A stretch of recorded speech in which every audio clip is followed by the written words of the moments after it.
maanta aan joogo kan darteed ku helayahay ila uunka iftiishay hoobanteeda fardowso hooyo ku baryayahay jannadii u horeeye balse hooyoy haddaanan ku helin mahaleerey halaale balse hooyoy haddaanan ku helin mahaleerey halaale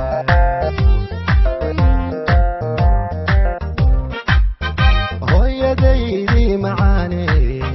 hayinkii noloshayday heerka maanta aan joogo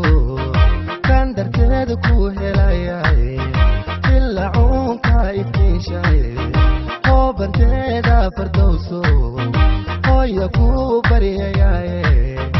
jannadii u horeeye balse hooyoy haddaanan ku helin mahaleyney halaale balse hooyoy haddaanan ku